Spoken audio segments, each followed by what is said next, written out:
Well,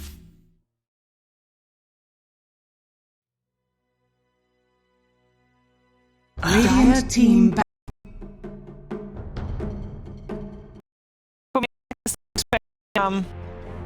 Crystal as hero to be picked so that he won't be the one playing the Slardar. But it's all up in the air. We got also a core needed for Curry to play. So Drow Ranger banned out. What else should about we're his hero pool. Opted for something like an axe and then put Slardar in the safe lane. I wouldn't like Harry Slardar here simply because you're playing into Centaur Willow and it's going to be a little bit more kite involved. And I think when you have Warlock in the safe lane, it gives Slardar a free lane to apply pressure. So I actually would love to see Slardar in off lane in this scenario. Okay. And then just go for a normal carry. But like you mentioned with the whole Crystallis Axe thing, this is a team that would happily go a little bit left field with their final pick. And it would be devastating having that kind of cool, especially against heroes like Willow and Warlock. They will just blow up instantly. Well, that, and I'm just considering the fact it's such a strong lane, right? We've seen in the past the Battle Hunger getting picked up on Axe, coupled with the Flame Spirits, so that way they can't actually remove that debuff. Would be enough to cripple the lane and make sure it's nice and strong. Yeah, the main thing here for Ghost Rock is it's going to be AA with the safe lane hero, and Phoenix will be playing with whatever's picked in off lane most likely. That is true. They don't really have much. That's why I was sure the Axe.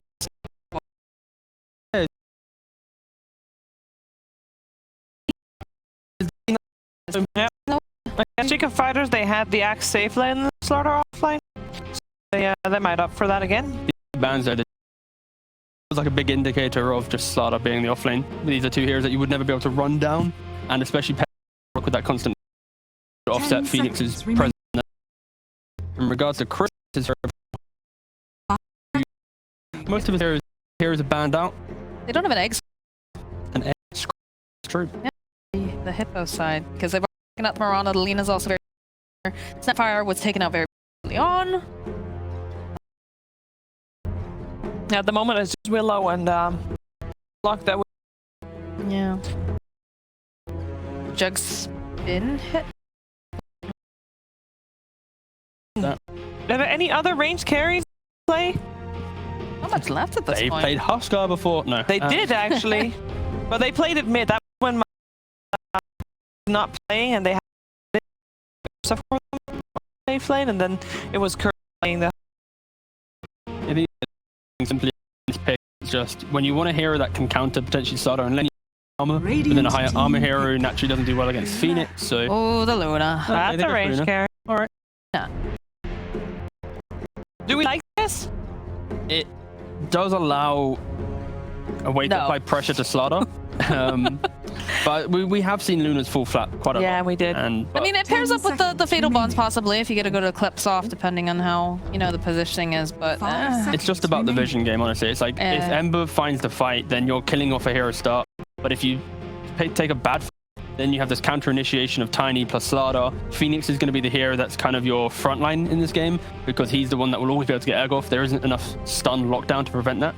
And when I mean front line, I mean he'll be diving in, kind of scouting out the fight to unlock the blink daggers. And then if we think about the carries, because unless they want to put Slardar now in the carry role because he can lane up into a Centaur, doesn't really care about the Willow potentially, even though it's not a great lane, but it should be slightly better than a Loon lane. We could then start talking about the potential memes of the Slardar carry and then the offlane pick, but Well, they don't really have a lot of time to continue thinking about this. They'll go for Morph. oh, so it's just gonna be Tiny carry then, and then the Morphling in the mid. Yeah, there it is. Taking a page out of VP's book here with the 1-2 punch of carry Tiny and mid Morphling. Ghost Rock's in a really confident position of late game. The Luna is the only hero poking a game as well. So the explosive damage of AA plus Morphling will be quite they have no real saves here. no, yeah, exactly. Hypomaniac. So it's all about Centaur Willow lane goes really well. Ember starts popping off. They break down the map early. They take a quick Rax to apply map pressure. That's when their game one's for Slardar, quick Aegis for the Morphling. So the game gets difficult when you're on your high ground and that enemy core pokes his head up the high ground. You blow him up instantly, even with an Aegis. Def down, out of position. So it is so scary, and especially when Hypomaniacs have subscribed to one hero being your tower damage. I worry that Hypomaniacs being 0 on 6, having execution issues, they rely heavily on execution to win with this type of draft. But yeah, we'll see. Yeah, you gotta have high execution and on a timer with that as well. Late game hands. This would be the game for them to do it. There's no pressure anymore. Maybe that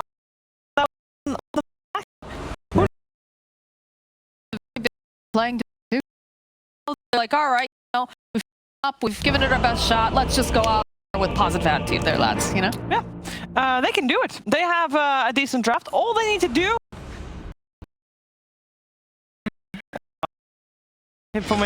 Find out if they can do it as we head into game 1 of this series. And we're gonna stay. Who's here. casting, Shiva? Who's casting? Who's casting? On the microphones, we'll have Moxie, T-Gov, and yours truly, Shiva. I never had to introduce myself before. It's weird. I guess we could have introduced it. Yeah. And Shiva. And Shiva. Hi, Shiva. Hi. Okay. I mean, I'm gonna not do the most of the talking. I'm gonna actually do the least of the talking. Wait, That's my what? job here. What's wrong? What's the matter then? No, I thought I'd just load up Twitch. Why? Why not? They're behind. You want to see the game?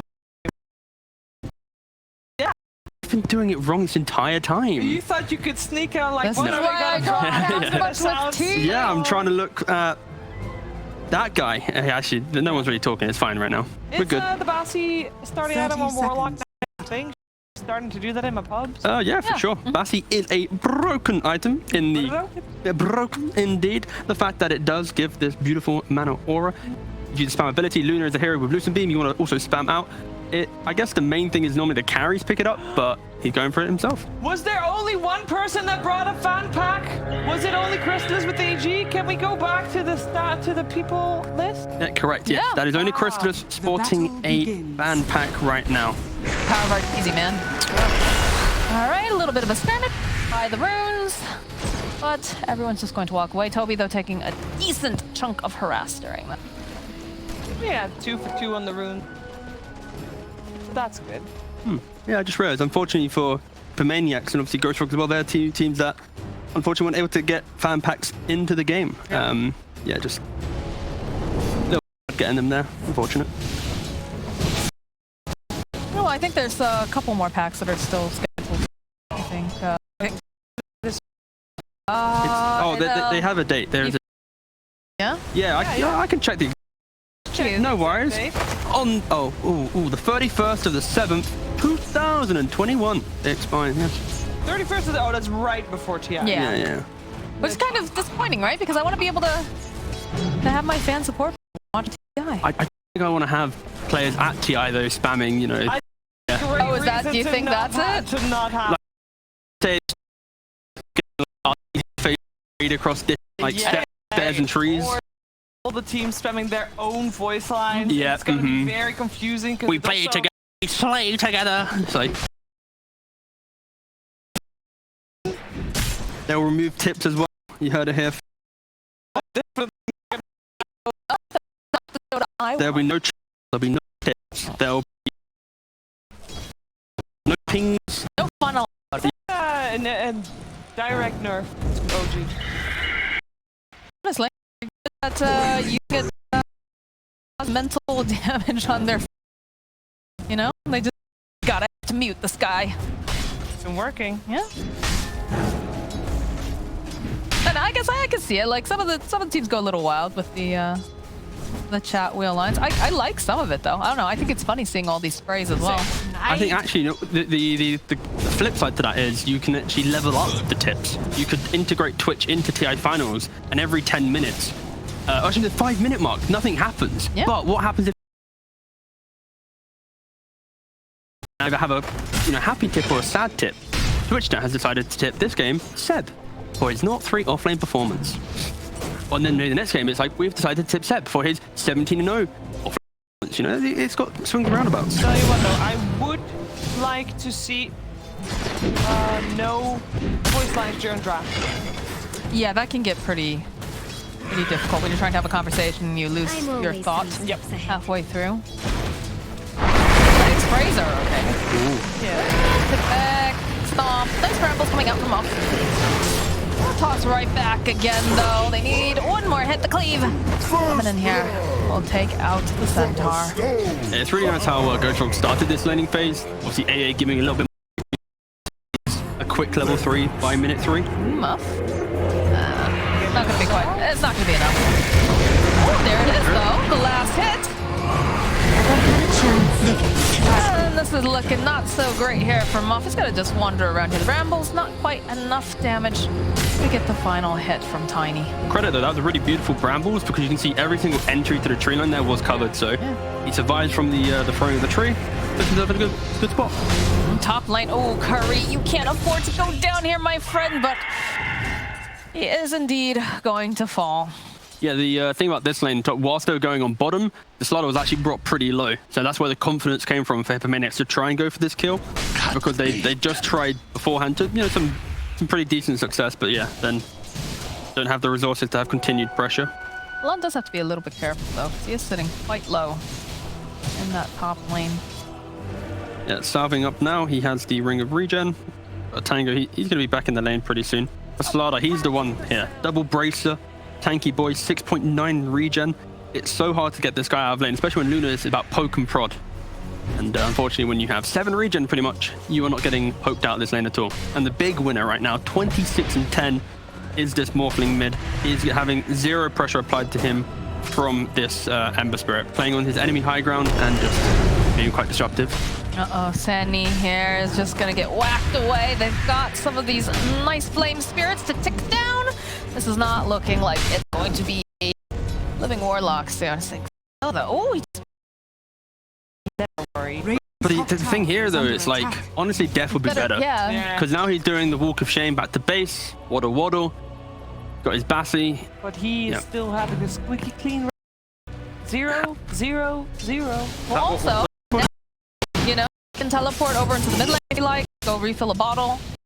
Want to go back up to yeah, ditch his Luna for like a minute. If he goes mid, it's an extra 30 seconds. It's then like a minute and a half. His Luna's going to be 2. So in this scenario, you have to go back to your lane. You have to enable. And if you break down the laning phase too early, that's where suddenly all the lanes start popping off. That's more the time. 35 and 14, 21 and 1 on Ember. Yeah, MTD's just doing a really good job at pressuring. This matchup favored to Ember. Morphling's a hero that can quite quickly, with levels, start playing on the enemy hill and apply pressure.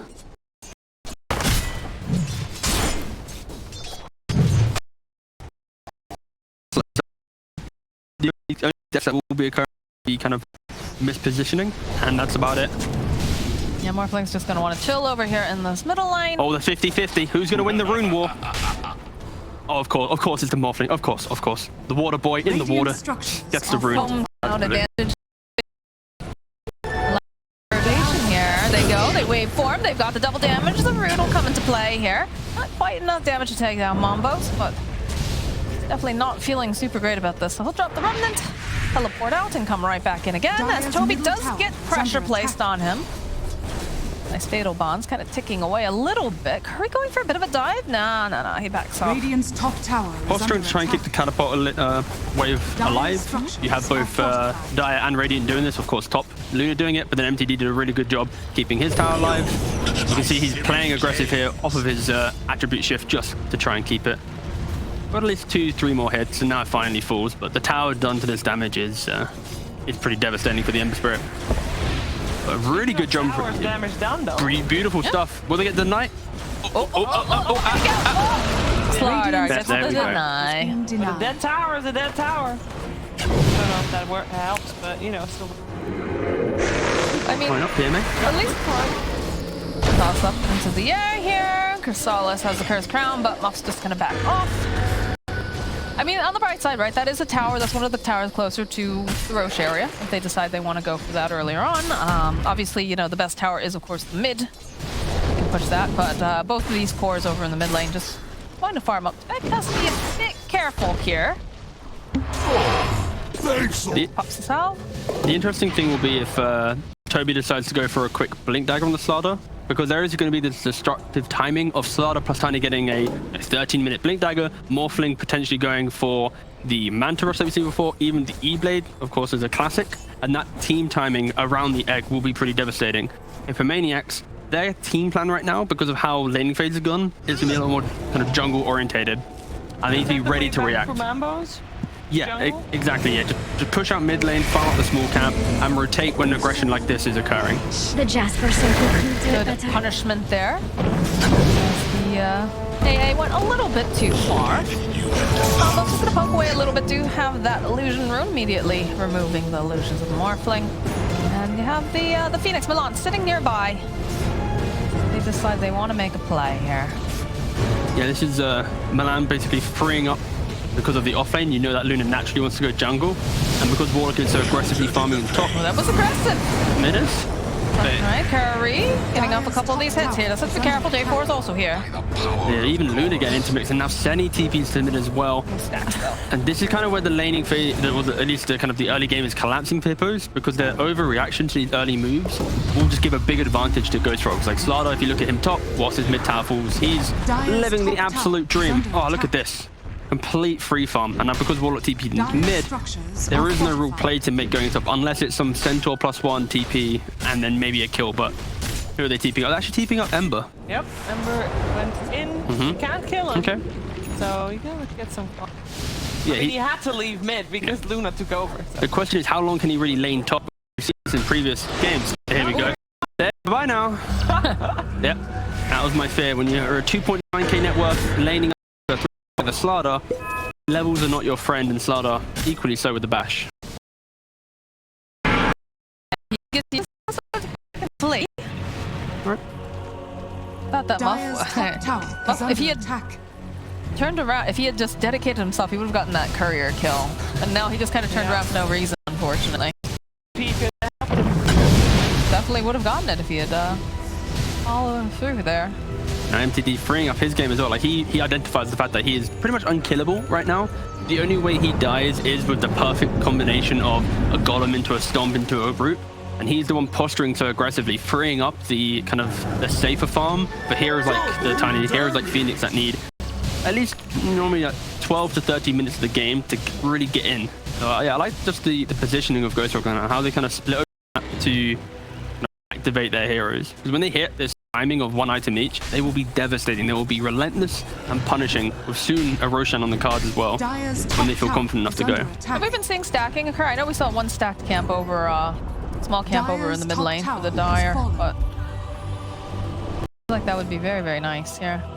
Not the biggest. We've seen teams hitting figures of like 7 or 8 at this point, but over the side of Ghost Frogs. I'm a little surprised because that would help out your Morphling. It would help out your time to get that Blink Dagger online very, very quickly. Go for a smoke. No, Curry's left. Drop the camp. This Luna's just already dead. Alright, the Ember has shown up here. They do have the ones comes out. They don't have a good egg scrambler. They're just gonna run right past the egg, I guess. That's a solution, supposedly. Egg will pop. Mambos is trying to find the right angle. Just have to be careful though. The stun ray, the toss up into the air. That's very optimistic and perhaps a little too. yeah, this was a product of vision right now. You see it on the screen there, and just at the entry to the jungle, there's a ward, and also in the mid lane as well, another ward. So this Ghost Frog's rotation was mirrored by just beautiful vision that allowed them to see where the Luna was farming. Now, great stuff from Seni identifying that this was a key component of the smoke. This with no Blink Dagger, with no other than getting a slow of a nice side. So yeah, it was an ambitious move, but really due to the vision. And now back to farming. And this is the main thing from Ghost Frogs. They are making these smaller moves in a window where some teams would actively look to farm and wait for a bigger timing. So yeah, I can respect that aggression. God, I love money. Hippomaniacs, they need to start making more stacks, need to utilize that jungle more, and also start throwing the bodies of their supports in front of these early moves. Like, if the Warlock's tanking a death, this is exactly what you need. Like, the Warlock needs to be better positioned to just accept the death and allow Luna to get through this kind of awkward early game. I mean, to be fair, Hippos were the ones who were stacking originally before Ghost Frogs put anything really down. But now you are seeing some of these smaller stacks coming out in the triangle. So that's going to help out the... I'm guessing, you why not give it to your Tiny, right? Just get him closer to that Blink Dagger. Yeah, exactly that. Yeah, just just look at the meme map. Ghost Frogs haven't really changed their farming patterns for the last 4 minutes now. Slardar just ambitiously farming top. There's no real pressure. You've got Phoenix making the stacks up in the tri-camp, Morphling free farming all the jungle camps bottom plus lane. Like, this is just maximum efficiency and also greed, because if Hippomaniacs had maybe one more aspect of early pressure in their draft, you'd see heroes maybe getting picked off, but because they're locked into a much more team-orientated Deathfall style lineup, and the Ember didn't have a good time mid, they can't make moves. So yeah, this is recovery mode for Hippomaniacs, and that's where Ghost Frog's punishing it with how they're farming. They've identified the amount of strength that they have right now. And it's all good to be in recovery mode, but isn't this supposed to be the time when they are the ones being ahead? Like, I don't mind them super defensive if they prepare for the imminent timing. You know, when you see a double blink on Tiny Slardar, if you're ready for initiation, so like this moment here, if Hippomaniacs are aware of a potential blink dagger and they're aware of this play, they can win this fight. They're not grouped though. They don't have anyone in position to break smokes. Don't worry, Willow's waddling in. Yeah. Go on, Willow. Tank it, yes! Hey, there it is. Tank it for the boys. There we go. Tanking the gang. Oh no, steady. No, not you. One support. Still blinks forward. Bash, bash, bash. Alright. Still not the worst. You know, double supports. This is kind of what we needed for Hippomaniacs to get themselves through this. But now they're aware of the double blink. Both have been revealed, which means this fight should, if they want to take it, be okay. They're aware of the blinks, better positioning. They've got the spells for it. That's the key thing. They have the levels, they have the spells. Ladies immediately pincer the blade forward. The eyes blast a little bit far here as they'll go waveform as well. On the back lines, Moth already dying, and the egg has been placed into position. Tipback is just going to die alone in the woods. One TP. Oh dear, Mambo. He has a remnant. Bash. He needs to go to it. Yes. But then there's they also were waiting for him. Nice play though here from Mambos immediately. Dodging a little bit further back. Is under attack. These moves are not feeling very good right now coming out from the side of Hippos. Yeah, just they tried going for the defense when the respawns came in, but Ghost Frogs dived just a little bit too early. Hippos breaking down the respawns, and Luna of course wasn't there. This is nice at least. Like Curry, he immediately gets bodied out, obviously, but you know the optimistic trying to take the stacks. He does spot them out, but they're just not in the position to really contest them. Vision is honestly fundamental right now, and Radiant has such beautiful aggressive vision. Good job though from Sunny. Gets another one of the deep wards. I guess that is the repercussion of playing aggressive. When you also ward, if you occupy that area, nowadays supports are pretty good at sweep, the kind of playing Minesweeper with just 3 sentries, you occupy your own jungle. And that's where Hippomaniacs should be able to claw their way back in with the vision. And Luna is top net worth, but I would love to see them group up and make one of their own plays. Very much farm oriented right now. Mask, Dragonlance, this is I will be hitting creeps, not heroes, for at least another 10-minute style of build. I'm very concerned because if she's ever out of position, she could get blown up so easily with the lineup that they've got coming out from the side of Ghost Frogs. That's why AA is, you know, first pick and banned in some of these teams, because you have one hero with Blink Dagger plus an AA, that damage from the AA just puts it over the edge. It's the kill threat. I mean, it's still like she's such a squishy board too. She has no saves. Even without the AA. Yeah. The AA is just an extra like is under attack. nice.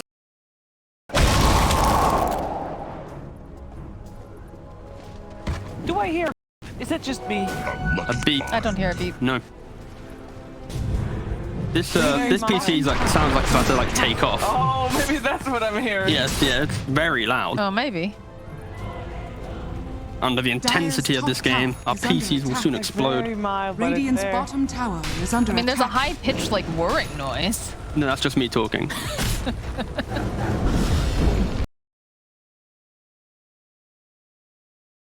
Is under attack. Now I'm just gonna be listening for a I beep. know. Gee. Sorry. Nice blast off that.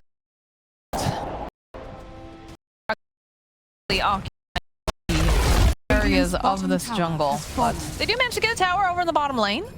And then the instant response to that though is Ghost Frogs going for optimizing that minute 17. They've had a quick E-blade on MTD. This Aegis most likely put it on MTD again. It gives him that ability just to dive in and unlock daggers from Ghost Frogs. Radiant's bottom tower.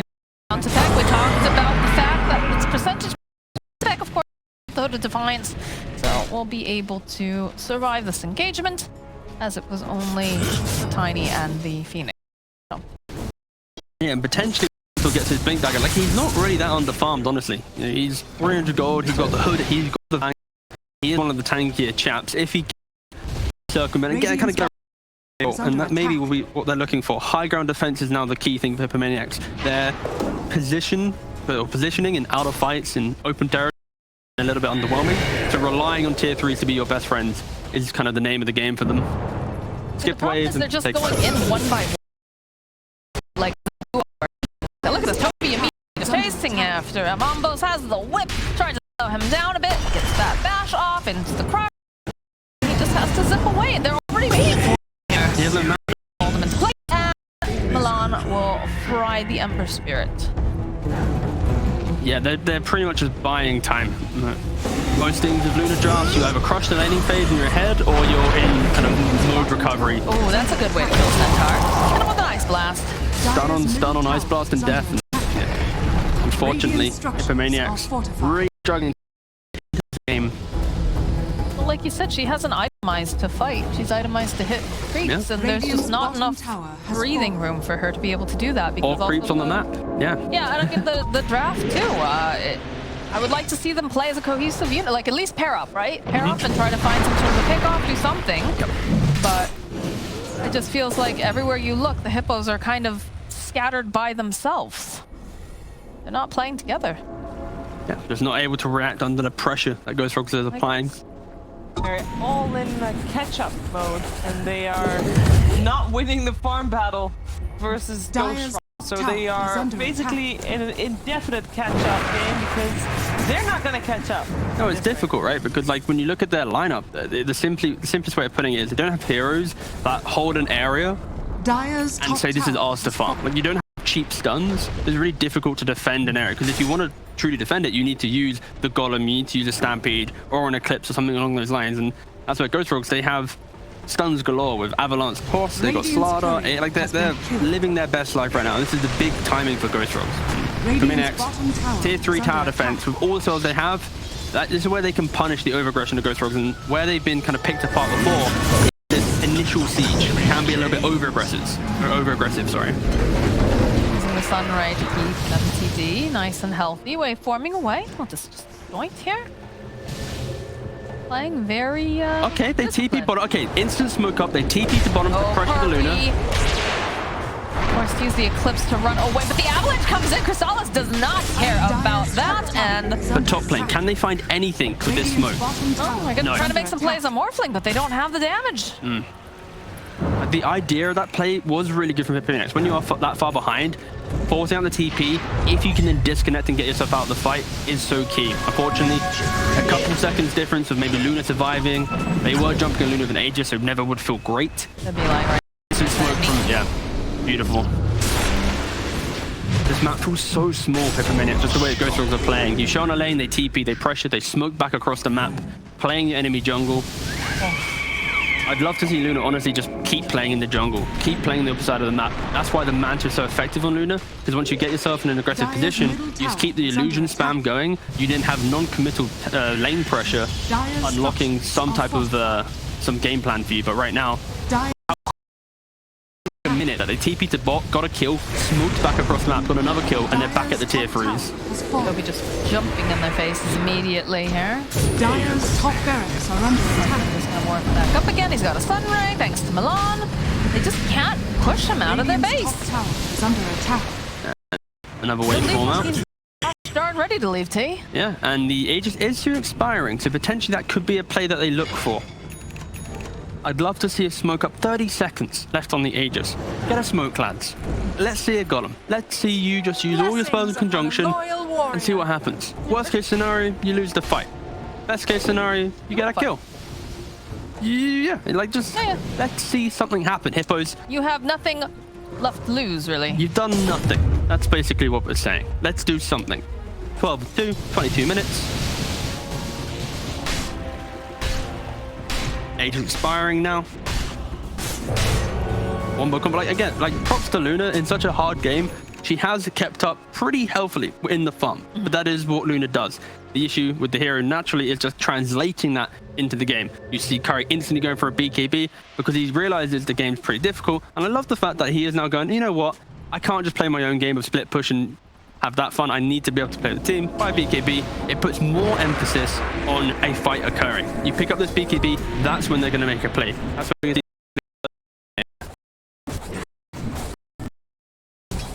You also have a BKB completed on Toby as well, and he is going to be one of the initiators there, throwing his face forward. So, you know, she tries to go and pop that eclipse, damage, and release. Of course,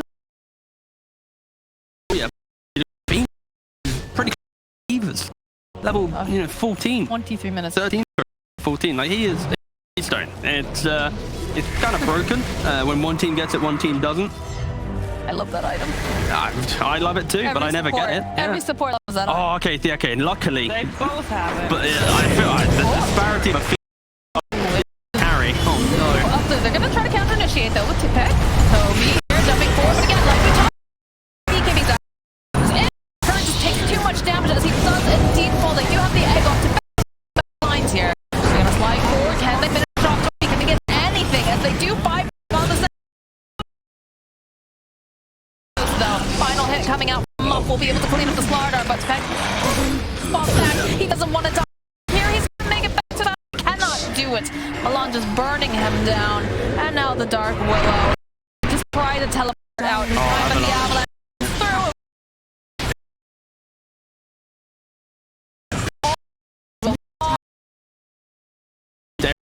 To try and at least get some type of fight going their way, but the effectiveness of AA, the attack of Tiny Mopping, we've got a replay. Like, they bring Luna already to half HP. A third of her HP, just one combo, and then Mopping just brushes off instantly. And yeah, down there, a little bit under leveled. Get something into. Barracks are under attack. And even Toby, the fact that he gets to survive just an extra little bit longer with the heal, and it does go down eventually, but yeah, it's so difficult for Hypomaniacs. With this type of lineup, with this type of pressure applied, they need to have like the cleanest of. They need to somehow, like realistically, if you look at a perfect fight, it's blowing up the Phoenix before it starts and the AA to then maybe pressure and like kind of +1 damage. But see here, Crystallis, he's here by himself. Morphling is taking away cores by himself, so difficult.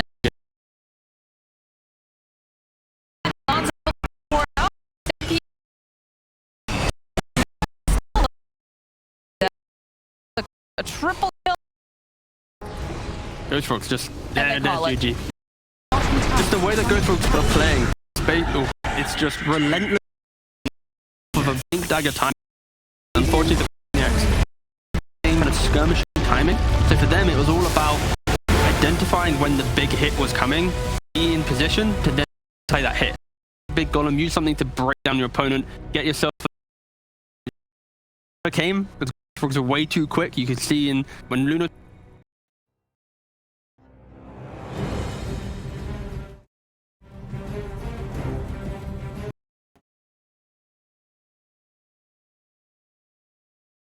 Great laning.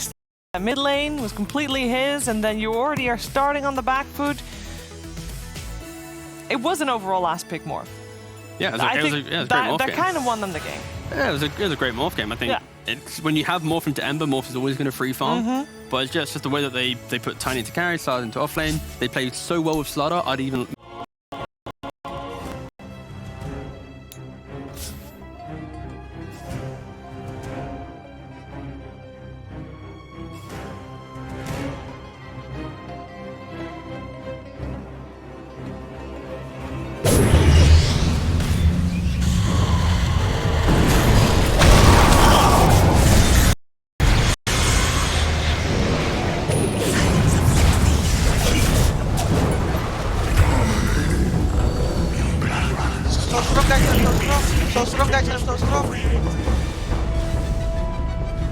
Radiant's top tower is under attack.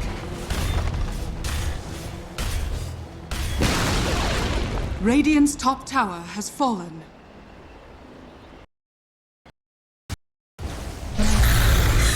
Radiant's top tower is under attack.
is under attack.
After the draft, we said Hippomaniacs have a draft that could win.